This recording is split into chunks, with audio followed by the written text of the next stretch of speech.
bien, c'est peu de choses que de dire que nous sommes heureux de nous retrouver cette année avec vous.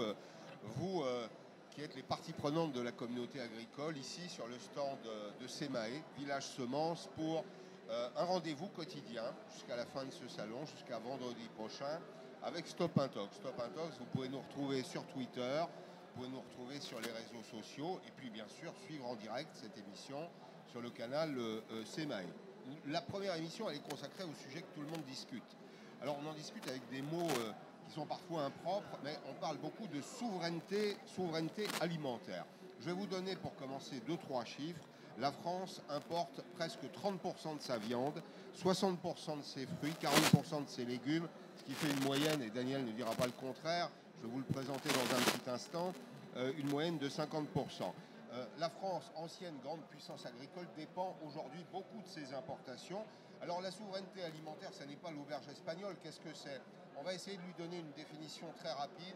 C'est peut-être de produire ce qu'on sait produire, ce qu'on peut produire, à des conditions de prix acceptables par le marché et à des conditions de revenus acceptables par les producteurs. J'ai un témoin, un grand témoin ici, qui est David Leishman, conseiller du département agriculture à l'ambassade des États-Unis en France. Il y a aux États-Unis un dispositif que tous les agriculteurs connaissent, qui s'appelle le Farm Bill. Et le Farm Bill, c'est un outil de défense de l'agriculture et des consommateurs américains. Je vous présente rapidement mes invités, c'est fait déjà. Alors David Leishman, Daniel Sauvêtre est le président de l'association nationale Pommes Poire. Ça ne marche pas bien? Alors on va changer de micro. C'est mieux comme ça? Bon, j'espère que je recommence pas, non? Hein, tout de même. Daniel Sauvêtre, président de l'association nationale Pommes Poire, est agriculteur, et Sylvain Pelletreau, avocat spécialisé en droit de l'environnement, cabinet Richelieu. Merci à tous les trois d'être là. Je vais commencer avec vous, David Leishman. Quand je dis souveraineté américaine en français, c'est le même mot en anglais. Qu'est-ce que vous mettez dedans, vous, aux États-Unis? Merci. En premier lieu, je peux dire que je ne comprends pas très bien tous les nuances de mots souveraineté alimentaire. Pour moi, si nous entendons dire résilience de notre système alimentaire, c'est une chose qui, on peut dire, tout le monde est concerné, parce que nous avons vu dans les derniers ans des grandes fissures dans notre système alimentaire.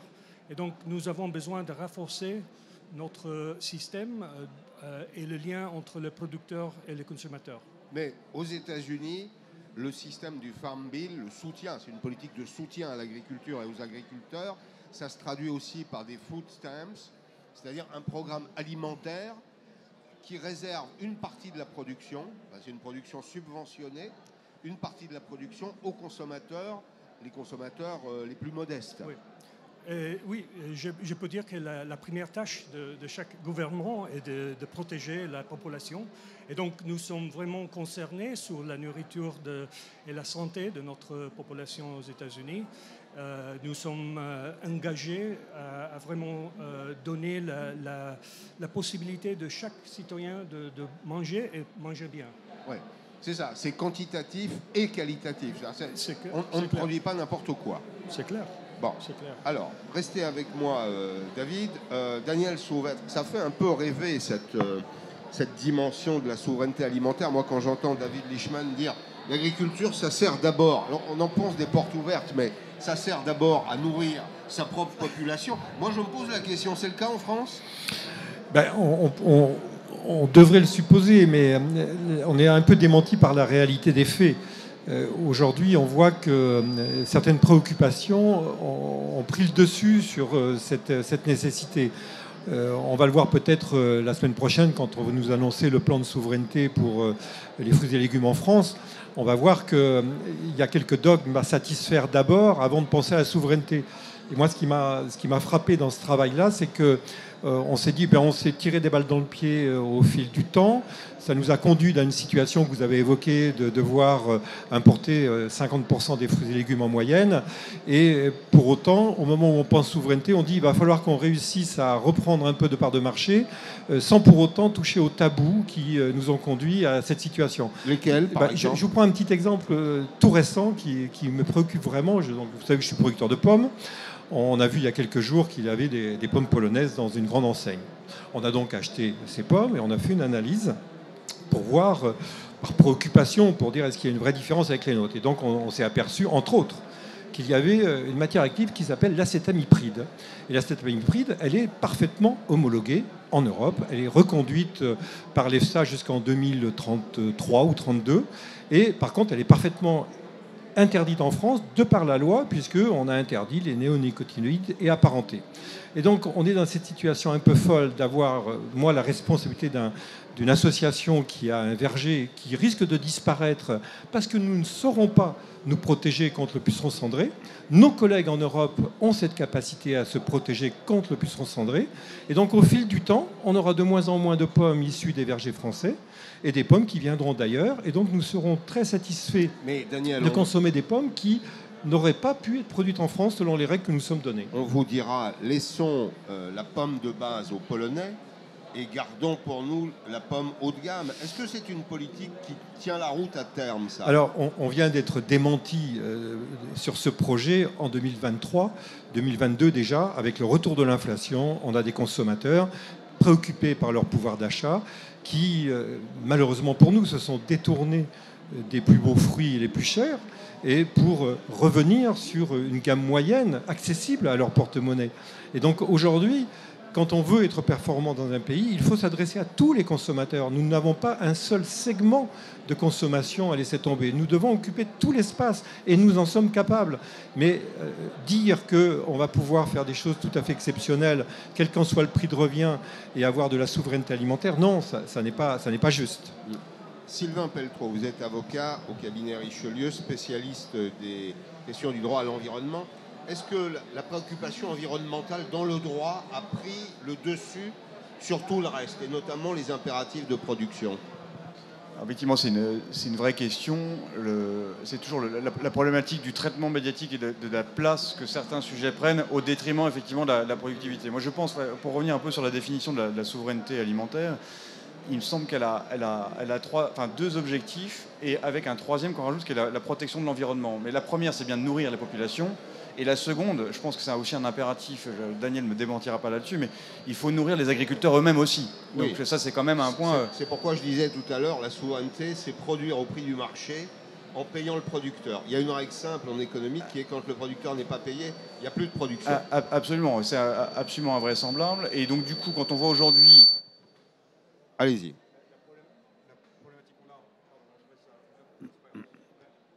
Est-ce qu'on nous entend toujours ? La réponse est oui.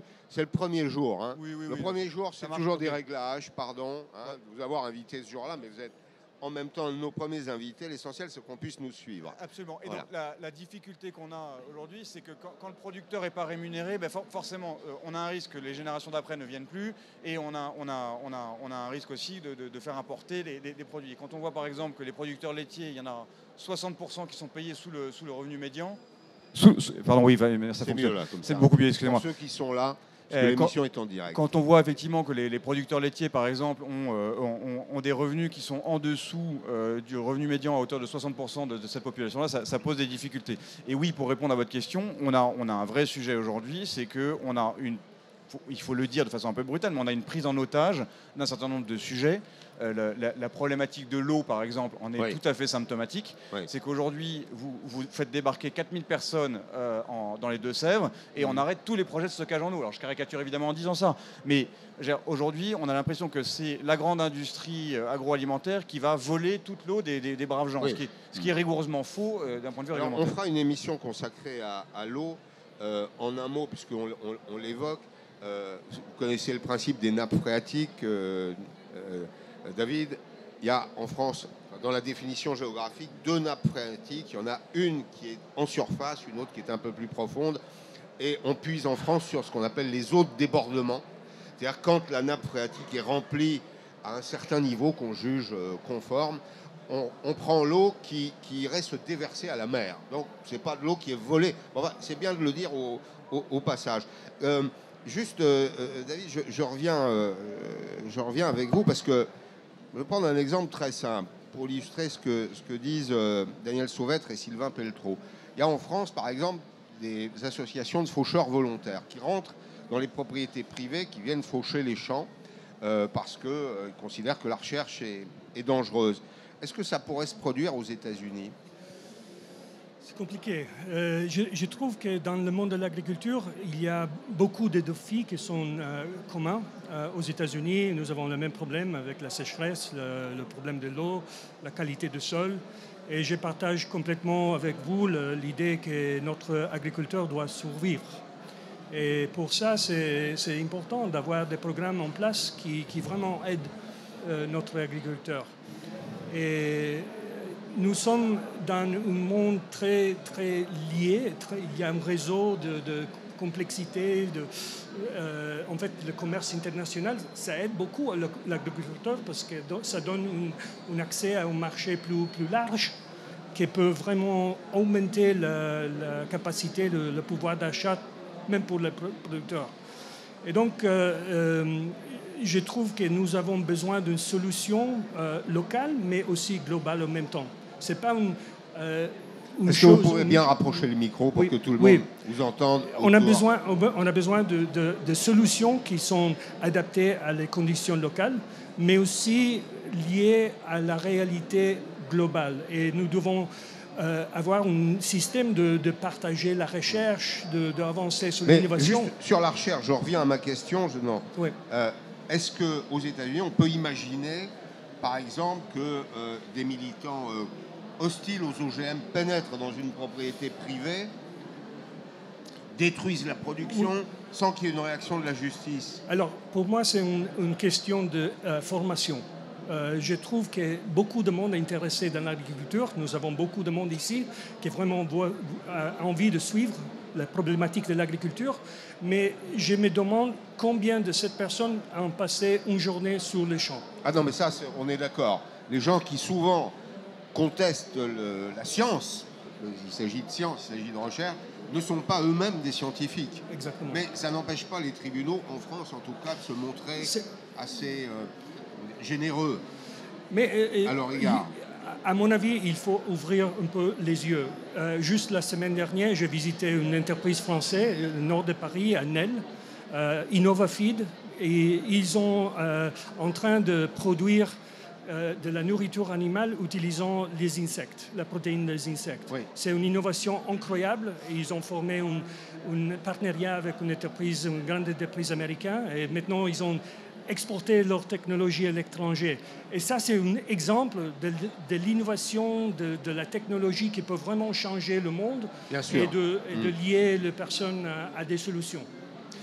Je veux poser la question à Daniel. Moi, au fond, la question des questions, c'est est-ce qu'il y a aujourd'hui un danger sur notre souveraineté alimentaire? Est-ce que on vient d'une histoire, on a tous quelques années, on a fait des études, on a toujours en mémoire nos livres d'histoire, de géographie. La France a été une très grande puissance agricole et c'était même un défi de l'après-guerre, c'était reconstruire la souveraineté. Elle était tout à la fois industrielle, énergétique et alimentaire. Est-ce qu'aujourd'hui elle est en danger, Daniel? À mon sens, oui. Et elle est en danger parce que nous sommes dans un espace européen où les marchandises circulent librement, où les importations de produits hors Europe se font presque totalement librement, et nous nous donnons des règles en France qui sont contraignantes et qui mettent un peu plus en difficulté les producteurs français et qui, au fil du temps, comme vous l'avez dit, finissent par ne pas gagner leur vie, ne pas être en capacité de produire et finissent par abandonner. Ça ne se voit pas immédiatement puisque l'importation compense ce que nous ne savons plus produire en France. Et au fil du temps, à bas bruit, nous diminuons jour après jour, année après année, notre souveraineté alimentaire. C'est ça la réalité. Et moi, ce qui m'inquiète, c'est qu'aujourd'hui, on sent bien, puisque le ministère de l'Agriculture, maintenant, ça se dit également être le ministère de la souveraineté alimentaire. Alors oui, c'est ça. On fait apparaître le mot souveraineté à un moment critique. On se dit, tiens, il faut que je reparle de souveraineté, puisque nous constatons qu'il y a un problème. Mais au moment où on se met à vouloir redresser la barre, on se dit, je vais redresser la barre, mais je ne touche absolument à rien des dogmes, des croyances et des critères qui font qu'à ce jour, nous sommes sur une pente descendante.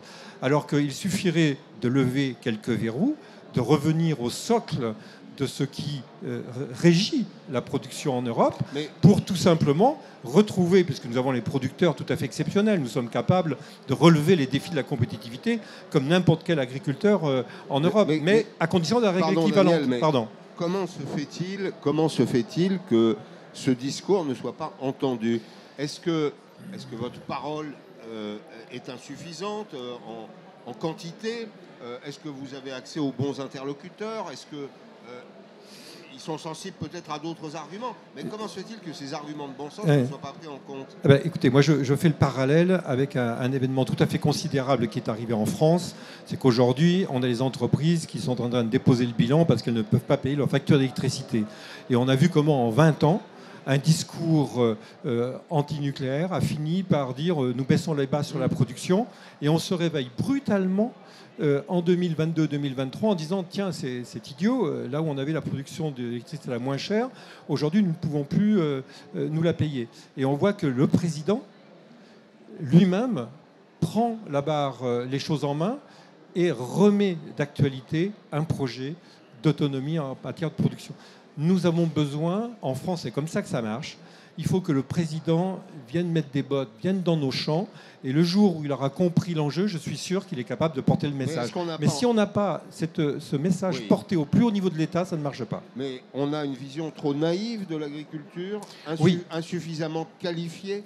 Moi, je pense qu'on a une vision à partir du boulevard Saint-Germain, à partir des beaux quartiers de Paris, des personnes qui ont une agriculture rêvée et qui nous regardent comme des ploucs dans les campagnes, incapables d'être à la hauteur du beau projet environnemental et très naturel de ce que devrait être notre métier. Et nous avons des injonctions pour dire vous pouvez faire sans ci, sans ça, et la nature doit pourvoir à tout. C'est tout à fait extraordinaire d'avoir un niveau de sophistication et d'industrialisation et de vie tout à fait artificielle en ville, et qu'on regarde les campagnes comme un lieu où il faudrait rester passif, attendre que les pommes mûrissent et qu'elles tombent du ciel. Bon, je crois vous avez des partisans autour, des gens qui savent probablement, parce que c'est leur métier, qu'être agriculteur aujourd'hui, c'est être un scientifique du vivant, avec une capacité à maîtriser évidemment le métier, les bases du métier, mais aussi la météo, peut-être à comprendre aussi les cours de bourse quand on fait des grandes cultures, et les logiques économiques. Les logiques économiques, je voudrais y venir avec vous, Sylvain Pelletreau, parce qu'il y a la question de la capture de la norme. Un juriste, un avocat sait ce que c'est. La capture de la norme, c'est quand un groupe de pression s'accapare la norme pour se protéger. C'est un peu ça, au fond. Mais il y a aussi des questions économiques. Je prenais l'exemple des tomates. Les tomates, l'essentiel du coût de production des tomates, c'est le coût de main-d'œuvre. En France, 12,80 € de l'heure, 9 € en Allemagne, 74 centimes d'euros au Maroc. Si on joue à ça, on a perdu la guerre par avance, non ? Par définition, l'exemple de la tomate est absolument symptomatique. On a fait un accord commercial tomate contre blé avec le Maroc et l'Union européenne, et donc du coup on a vu les tomates marocaines arriver massivement. Ça fait partie des éléments assez intéressants qui ont été répétés à Marseille en 2022 et depuis 2017 par le président de la République. On va aller vers une montée en gamme. Et donc, du coup, la tomate a souffert exactement de cela, parce que la tomate marocaine est arrivée sur le marché à 70 centimes versus 12 € en France. Oui. Et donc, du coup, derrière, une fois qu'ils étaient sur le cœur de gamme, qui est vraiment là où vous avez les masses, excusez-moi, là où vous avez le cœur de gamme, ils ont pu ensuite monter. Et la tomate marocaine, aujourd'hui, donc c'est ce que vous disiez hier, encore une fois, elle est passée de 300 à 60 000 tonnes par an d'importation. Oui, c'est ça. Donc, on a effectivement, et on a cet exemple-là, et l'autre exemple sur la tomate qui est tout à fait symptomatique, c'est aujourd'hui en France, il est autorisé de produire des tomates bio en serre chauffée. Ça, vous avez le droit, c'est tout à fait autorisé. En revanche, la France, dans son génie réglementaire, a interdit que les tomates françaises, uniquement les tomates françaises, soient vendues sous le label bio de décembre à avril. Il y a une explication, il y a une justification. Objectivement, je ne comprends pas. Donc, résultat des courses, on produit en bio et on vend en conventionnel. Il y a deux effets. On offre un monopole de fait, notamment aux tomates espagnoles bio, qui sont vendues sous le label bio. Et en plus de ça, le producteur français vend en conventionnel ce qu'il a produit en bio. Et donc plus cher. Ajoutons que le bio espagnol est peut-être pas aussi exigeant que le nôtre. Alors potentiellement oui. Alors sur ce point-là, il faudrait regarder en détail. Mais de toute façon, ce qu'il y a de certain, quand vous savez que l'Union européenne autorise 450 substances et que la France en autorise que 300, vous avez des chances que dans la tomate, il y ait des produits autorisés en Espagne et pas en France. Donc on a une distorsion de concurrence absolument énorme. Et finalement, on demande à l'agriculteur français de produire sur des normes surabondantes, plus exigeantes que les autres, tout en acceptant que les importations des autres produits arrivent. Donc c'est un jeu à double perdant pour les agriculteurs français. Alors, et dans un contexte que vous avez décrit, quand on produit, c'est pour vendre. Et vendre, ça dépend de la capacité des consommateurs à acheter, à payer. C'est ce que les économistes appellent la capacité contributive. Est-ce qu'au moins, cette filière d'excellence, ces tomates là qu'on évoque, c'est un produit que les Français aiment beaucoup, la tomate, c'est un produit européen, on le retrouve un petit peu partout. Il y a la tomate de base et puis on est monté en gamme, cœur de bœuf, noir de Crimée, la tomate cerise. Est-ce qu'au moins on arrive à les vendre au prix en France sur le marché français? Comme je vais vous le dire, l'exemple de la tomate cerise française bio est tout à fait symptomatique. On n'arrive pas à la vendre au prix du bio. C'est-à-dire qu'en fait, pour produire bio, ça vous coûte plus cher ou vous avez des rendements moindres. C'est-à-dire que pour avoir un revenu identique, il faut produire plus. Il faut vendre plus cher, pardon. Ce qu'on ne peut pas faire en France puisqu'on la vend en conventionnel de décembre à avril. L'autre exemple qui est très symptomatique, vous parlez de la tomate, on peut parler du poulet aussi. Parce que le poulet, je veux dire, Henri IV en avait quand même fait sa volonté en disant je veux que chaque Français puisse mettre la poule au pot tous les dimanches. Oui. En France, on était tout à fait autosuffisant. Aujourd'hui, vous avez, je crois, la moitié des poulets qui sont importés. Le poulet français de la Belle Rouge, vous le disiez encore, coûte très cher, donc tout le monde ne peut pas se l'offrir. Autour de 15 € le kilo, et pour autant dire les choses clairement, c'est cher pour un ménage modeste. Absolument, et sachant que le cœur de produit, c'est plutôt les blancs qu'on ne produit plus en France. Et ce qui fait qu'en fait, on n'est même plus passé à la poule au pot tous les dimanches. C'est un poulet par mois pour les Français. C'est-à-dire qu'en fait, on est passé on aurait aimé que les Français mangent du poulet français tous les jours. On s'est dit, bon, au moins une fois par semaine, et en réalité, c'est une fois par mois. Alors, David, la philosophie profonde du Farm Bill, c'est bien nourrir les Américains. C'est ce que j'ai compris. Et c'est ce qu'il faut retenir. Le micro le plus près possible. Oui, c'est presque 80% de notre Farm Bill est dédié à la nourriture. Alors, Farm Bill, d'abord, c'est quel poids budgétaire? Alors, c'est un plan de 5 ans et qui chaque année doit être examiné sur les dépenses. Mais environ 2022, c'est environ 1400 milliards de dollars. 1400 milliards de dollars. Tout en complexe. Mais c'est le développement rural, c'est la santé alimentaire, c'est les forêts. C'est un grand effort. Mais l'essentiel de cet effort budgétaire, c'est dédié une subvention aux consommateurs américains. Aux pauvres. Aux pauvres. Oui, et dans nous appelle le SNAP, Supplemental Nutrition Assistance Program. Oui. Et c'est aussi dédié à la nourriture dans l'école. Dans l'école les cantines scolaires. Exactement. Oui, les cantines scolaires. Exactement. Mais qu'est-ce que vous avez dit avant, c'est important. À mon avis, je suis économiste. Et comme économiste, le prix est déterminé pas seulement de le producteur, c'est aussi le consommateur. Et ça, c'est important parce que c'est une transmission d'informations entre le producteur et le consommateur et le sens inverse. Il y a des exemples ici en France extraordinaires où il y a des liens très proches entre le cuisinier et le producteur. Et ça, je pense que c'est inutile pour avancer ce dialogue entre le consommateur et le producteur pour faire en sorte qu'il est disposé à payer pour des produits de qualité. Mais on peut être aussi de temps en temps un peu directif, je le dis sous le contrôle de mes invités aujourd'hui. L'État peut être parfois un peu directif. Vous savez, puisque vous êtes économiste, qu'il y a ce qu'on appelle des externalités négatives. C'est-à-dire que le produit de base n'est pas cher, mais comme le produit de base est parfois incompatible avec les impératifs de santé publique, on finit par payer les externalités négatives en termes d'environnement, en termes de santé publique. Et donc, ce n'est pas le même qui paye. C'est bien le problème, c'est que le payeur est très souvent invisible.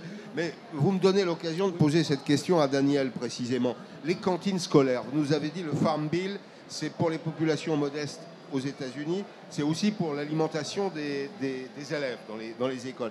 Les cantines scolaires devraient être, Daniel, les premières consommatrices des produits français? Ben oui, ce n'est pas toujours le cas, de par la contrainte qui est mise sur le budget par repas qui est alloué par les collectivités.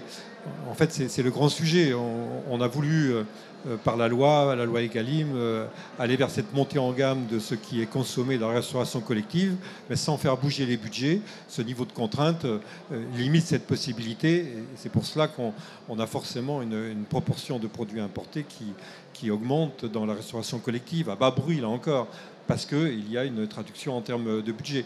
Et vous avez raison de dire, puisque moi je représente aussi la pomme et les fruits et légumes, qu'est-ce qu'on a besoin de consommer des fruits et légumes frais de manière à ne pas avoir ces externalités négatives, alors qu'en fait, nous constatons que la consommation des fruits et légumes est à la peine, et en cette phase d'inflation, c'est sur ce budget que les consommateurs arbitrent. Est-ce qu'on n'a pas oublié, je voudrais vous poser la question à tous les deux, est-ce qu'on n'a pas oublié quelque chose de simple qui s'appelle le juste prix? C'est un débat un débat de la communauté des économistes, mais le juste prix, c'est le prix qui rémunère le coût total de production, qui offre une petite rente aux producteurs pour se renouveler, pour réinvestir, et qui aussi lui fournit son revenu. Sans cela, il n'y a plus de production, il n'y a plus de marché sincère. On n'a pas bourré le crâne des Français avec les problématiques de pouvoir d'achat en disant toujours moins cher, toujours moins cher? Bien sûr que si, mais on peut aussi considérer quand même qu'on a des règles qui amènent des surcoûts. Et si jamais on réinterrogeait nos règles au regard de l'avantage consommateur, est-ce qu'il y a un vrai intérêt à ces surcoûts que l'on a générés? Vous savez, on appelait à une époque, je parle sous le contrôle de notre ami des USA, du re-engineering. Si jamais on s'interroge à un moment donné pour aller du point A au point B, est-ce que je peux faire plus simple et de manière à avoir une accessibilité meilleure pour le consommateur en ayant tous les effets attendus et pas ces surcoûts inutiles? Aujourd'hui, on est quand même sur l'incrémentation des coûts inutiles qui amène un coût de revient qui devient prohibitif et qui finit par tuer la consommation. Il faut être capable de regarder et dire est-ce que je peux faire de manière plus simple entre la production et la consommation. Sylvain Beltrot, la simplicité a de grandes vertus. Moi, j'en suis convaincu. En tout cas, la simplicité en économie, ça a de grandes vertus, même si on évite de prendre des risques, évidemment, notamment des risques sanitaires. Mais est-ce qu'on est capable de modéliser aujourd'hui le surcoût réglementaire sur nos productions? Est-ce qu'on sait ce que ça nous coûte en termes de compétitivité?